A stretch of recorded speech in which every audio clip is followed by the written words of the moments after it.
जे मेहर पवे जसवीर ता इश्क कमा लईए विच गुणा चोर दे दुनिया नवी वसा लईए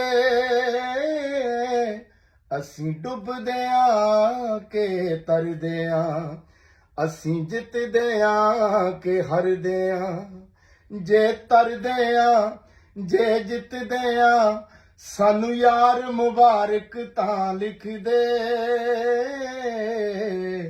तू हाँ लिख दे जां ना लिख दे एक खत सजना साडे नां लिख दे तू हाँ लिख दे जां ना लिख दे। सत श्री अकाल जी सारिਆਂ ਨੂੰ। मैं धर्मवीर थांदी मेरे बहुत ही प्यारे अजीज ਵੱਡੇ ਵੀਰ ਜਸਵੀਰ ਗੁਣਾ ਚੌਰੀਏ ਦਾ ਲਿਖਿਆ ਕਵਲੀਨ ਦੀ ਬਹੁਤ ਹੀ ਪਿਆਰੀ ਆਵਾਜ਼ ਦੇ ਵਿੱਚ ਬਹੁਤ ਹੀ ਖੂਬਸੂਰਤ ਗੀਤ ਰਿਲੀਜ਼ ਹੋਇਆ ਸ਼ੁਦੈਣ ਜਹੀ ਵੇ ਸੱਚੀ ਤੇਰੇ ਪਿਆਰ ਨੇ ਸ਼ੁਦੈਣ ਜਹੀ ਕਰਿਆ।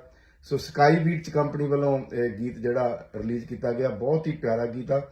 ਤੁਸੀਂ ਸਾਰਿਆਂ ਨੇ ਸੁਣਨਾ, ਸੁਣ ਕੇ ਸ਼ੇਅਰ ਵੀ ਕਰਨਾ ਤੇ ਕਵਲੀਨ ਨੂੰ ਤੇ ਮੇਰੇ ਵੱਡੇ ਵੀਰ ਜਸਵੀਰ ਗੁਣਾ ਚੌਰੀਏ ਨੂੰ ਤੇ ਸਾਰੀ ਟੀਮ ਨੂੰ ਮੇਰੇ ਵੱਲੋਂ ਬਹੁਤ ਬਹੁਤ ਮੁਬਾਰਕਾਂ। ਜਿਉਂਦੇ ਵਸਦੇ ਰਹੋ।